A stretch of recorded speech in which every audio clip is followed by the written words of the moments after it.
નમસ્કાર મિત્રો, આ વિડીયોમાં આપણે ધોરણ 8ના વિદ્યાર્થીઓ માટે હિન્દી વિષય તારીખ 17/4/2025ના રોજ દ્વિતીય સત્રાંત પરીક્ષા લેવાની છે એનું સંપૂર્ણ સોલ્યુશન જોઈશું। चलो જોઈએ। प्रथम प्रश्न છે सही विकल्प चुनकर उत्तर लिखिए। दफ्तर का अर्थ बताइए। तो એનો શબ્દ છે કાર્યાલય। अवकाश अर्थात छुट्टी। कच्छ में सरकार द्वारा कौन से उत्सव का आयोजन किया जाता है? रणोत्सव का।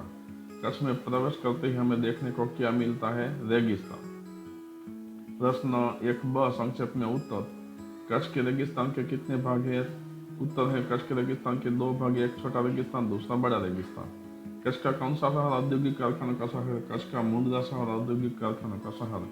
शास्त्री जी के नाम के साथ कौन सा विशेषण लगाया गया? कर्मयोगी विशेषण लगाया गया। बाबा भारती के घोड़े का नाम क्या था? सुल्तान था। तो इस प्रकार आपने प्रश्न लिखे वो तो सही होंगे। दूसरा प्रश्न, निम्नलिखित काव्य को पढ़कर प्रश्नों के उत्तर दीजिए। किताबें कुछ कहती है कि किताबों में चिड़िया चहचहाते हैं। प्रश्न देखते हैं, किताबों में कौन चहचहाता है? उत्तर, किताबों में चिड़िया चहचहाती है। किताबें किससे सुनाते हैं? किताबें परियों के किससे सुनाते हैं। किताबों में किसके लहलहाने की बात है? किताबों में खेतियों के लहलहाने की बात है।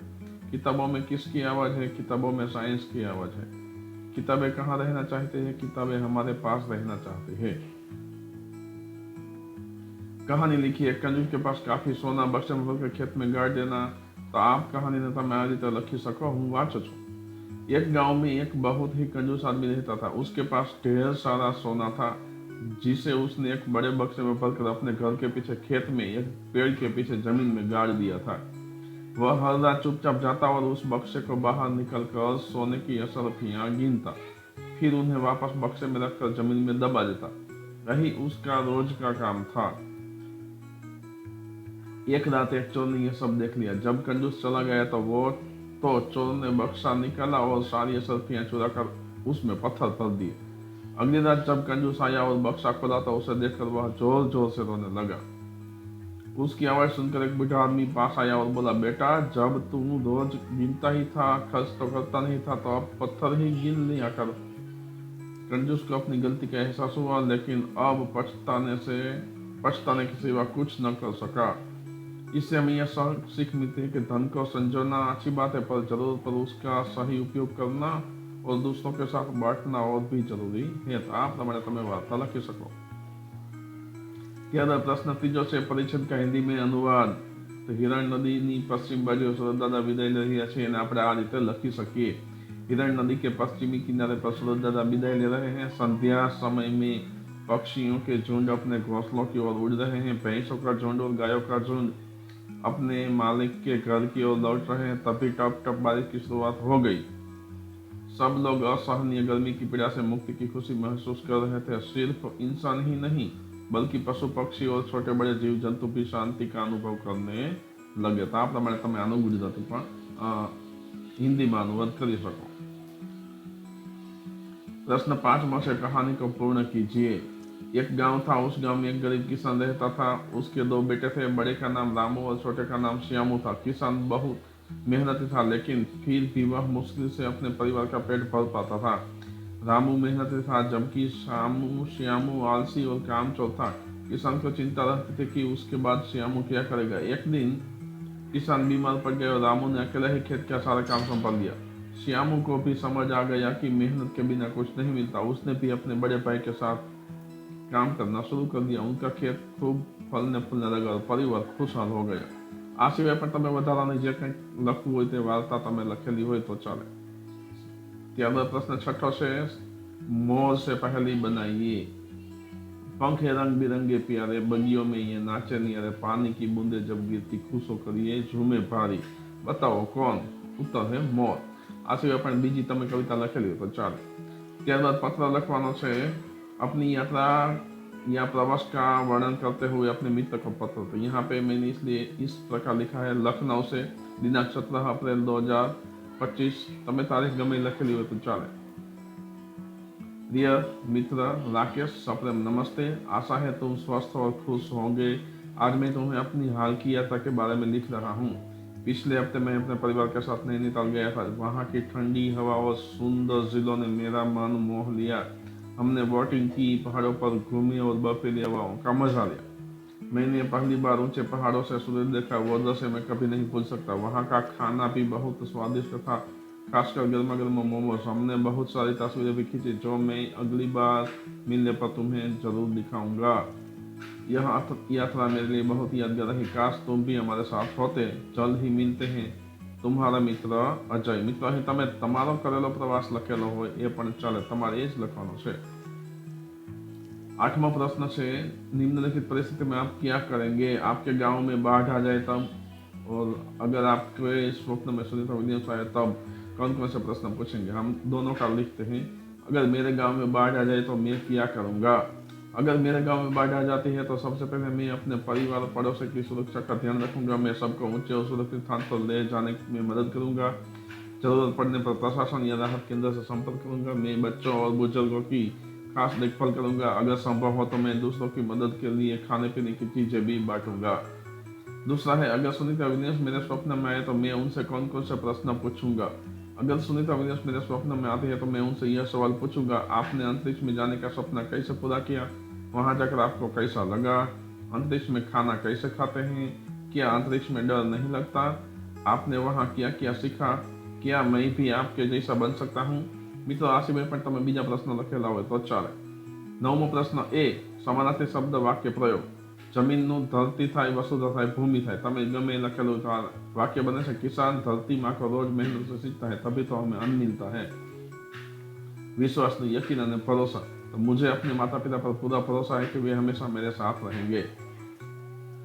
प्रश्न 9 बी, विरोधी शब्द। सुबह का विरोधी शाम होता है। सुबह की ठंडी हवा मन को ताजगी देती है, जबकि शाम को सूरज ढलने लगता है। તમે માત્ર શામ વાળું વાક્ય લખેલું હોય તો ચાલે। ત્યારબાદ ગરીબનું ધનવાન અથવા તો તવંગર બંને થાય છે। તો આપણે લખી શકીએ, गरीब इंसान मेहनत से जीवन जीता है जबकि धनवान के पास सुख सुविधाएं होती है।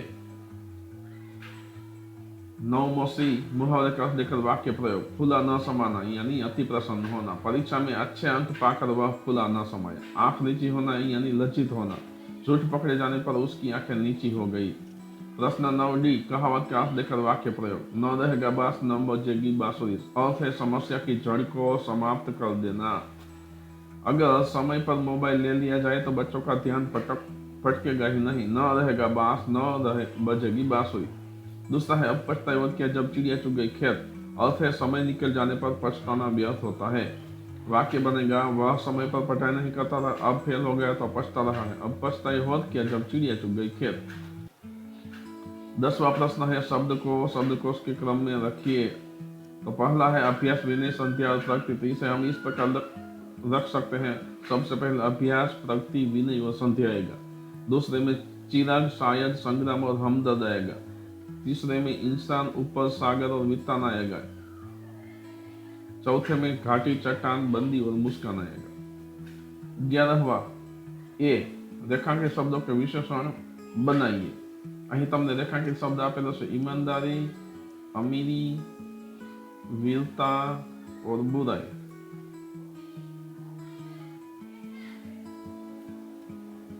तो ईमानदारी से बनेगा ईमानदार, अमीरी से बनेगा अमीर, वीरता से बनेगा वीर, बुराई से बनेगा बुरा। ત્યારબાદ વિશેષણનો વાક્યમાં પ્રયોગ કરો। કુખ્યાત શબ્દ છે તો કુખ્યાત વિશેષણનો વાક્યમાં પ્રયોગ આપણે આ રીતે કહેશે, ખડકસિંહ उस इलाके का कुख्यात डाकू था। सुंदर, फूलों से सजी बगिया बहुत सुंदर लग रही थी। प्रसिद्ध, महात्मा गांधी अपनी अहिंसा के सिद्धांत के लिए प्रसिद्ध है। ठंडा, गर्मी के मौसम में ठंडा पानी पीना बहुत अच्छा लगता है। दोस्तों 12वां प्रश्न देखते हैं। 12वां प्रश्न है, निम्नलिखित विषय में से किसी एक विषय पर निबंध लिखिए। मेरी प्रिय पुस्तक, मेरे जीवन के लक्ष्य और कंप्यूटर के लाभ एवं हानियां।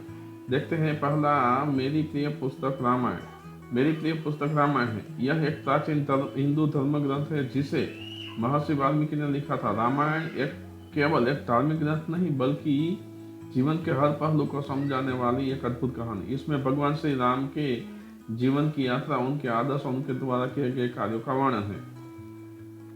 रामायण में भगवान राम, सीता जी, भाई लक्ष्मण और उनका प्रिय भक्त हनुमान भी महत्वपूर्ण पात्र है। यह पुस्तक धर्म, निष्ठा, साहस और त्याग की शिक्षा देती है। श्री राम का जीवन हम सभी के लिए आदर्श है, जो हमें सच्चाई, न्याय और कर्तव्य का पालन करने की प्रेरणा देता है। रामायण में भगवान राम ने अपने पिता के आदेशों का पालन करते हुए 14 वर्षों का वनवास स्वीकार किया। रामायण का सबसे प्रसिद्ध प्रसंग रावण का वध है, जो असत्य और अहंकार का प्रतीक था। श्री राम ने अपनी नीति और रणनीति से रावण का वध किया, जिससे यह संदेश मिलता है कि सत्य और धर्म हमेशा विजयी होते हैं।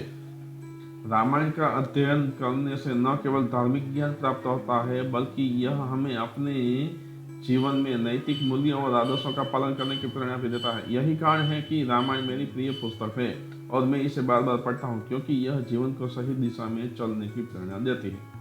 આ સિવાય તમે બીજા કોઈ પણ પુસ્તક વિશે લખી શકો। ત્યારબાદ मेरे जीवन का लक्ष्य एक सफल और जिम्मेदार नागरिक बनना है। मैं हमेशा समाज में सकारात्मक बदलाव लाने के लिए काम करना चाहता हूँ।